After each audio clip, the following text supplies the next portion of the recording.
Hello guys, welcome to रहस्यमय दुनिया। आज मैं आपको बताऊंगी कि क्यों खंडित मूर्ति की पूजा नहीं की जाती। जैसे कि हम सभी जानते हैं कि हिंदू धर्म में खंडित मूर्ति की पूजा करना वर्जित माना जाता है। टूटी मूर्ति को कुछ लोग अशुभ मानते हैं तो कुछ लोग बोलते हैं कि खंडित मूर्ति से घर में नकारात्मक ऊर्जा प्रवेश करती है। खंडित मूर्ति को ना तो हमारे घर में रखा जाता है और ना ही मंदिरों में। पुराने लोगों की बात के अनुसार कहा जाता है कि खंडित मूर्ति में भगवानों की प्राण प्रतिष्ठा नहीं होती है, सिर्फ सही मूर्ति में ही भगवान की प्राण प्रतिष्ठा होती है। इसलिए खंडित मूर्ति की पूजा नहीं की जाती। आखिर ऐसा क्या कारण रहा जो खंडित मूर्ति की पूजा नहीं की जाती है? क्योंकि भगवान तो हर जगह बसते हैं, तो खंडित मूर्ति में क्यों नहीं? यदि किसी व्यक्ति को चोट लग जाती है तो हम उसकी मलहम पट्टी करवाते हैं और कुछ दिन वह व्यक्ति ठीक हो जाता है।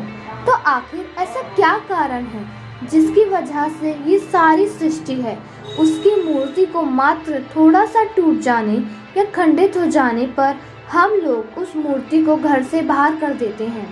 इस बात का जवाब हिंदू शास्त्रों में मिलता है।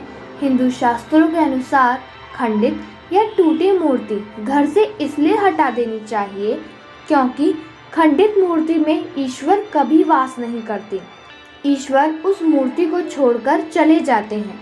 जब हम मूर्ति की पूजा मन लगाकर करते हैं और भगवान का ध्यान करते हैं तो भगवान भी उस मूर्ति में वास करने लगते हैं और वो मूर्ति हमें शक्ति देती है। उस मूर्ति से हमारी आस्था, विश्वास और इच्छा शक्ति जुड़ जाती है। इसलिए उस मूर्ति के खंडित हो जाने पर उस मूर्ति को छोड़कर भगवान चले जाते हैं। इसलिए वो मूर्ति अशुभ मानी जाती है क्योंकि उस स्थान पर भगवान कभी वास नहीं करते। इसलिए खंडित मूर्ति का विसर्जन करना ही सही माना जाता है। पुराणों में वर्णित कथा के अनुसार यदि कोई व्यक्ति खंडित मूर्ति की पूजा कर लेता है तो उसे तुरंत भगवान से क्षमा याचना करनी चाहिए, क्योंकि खंडित मूर्ति की पूजा करने से व्यापार, मान सम्मान और बुद्धि की हानि होती है। पहले तो जैसे ही पता चले कि मूर्ति खंडित हो गई है, सबसे पहले मूर्ति को पूजा घर से हटा दें और यदि गलती से पूजा कर ली है तो फौरन भगवान से क्षमा याचना करके मूर्ति का विसर्जन कर दें।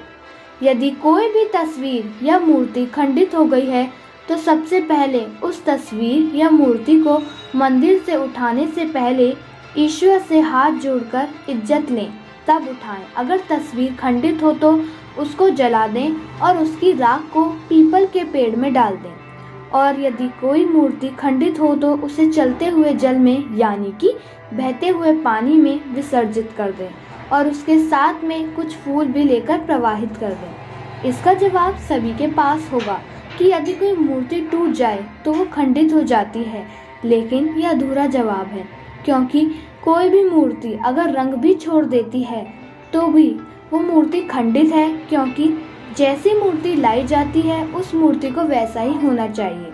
यदि घर या मंदिर का शिवलिंग खंडित हो जाता है तो उसे विसर्जित करने की ज़रूरत नहीं होती है, क्योंकि भगवान शिव जी का कोई आकार नहीं है, वो निराकार हैं। इसलिए खंडित शिवलिंग की पूजा की जा सकती है। अगर आपको हमारी कहानी पसंद आई तो हमारी वीडियो को लाइक करें और चैनल को सब्सक्राइब करें।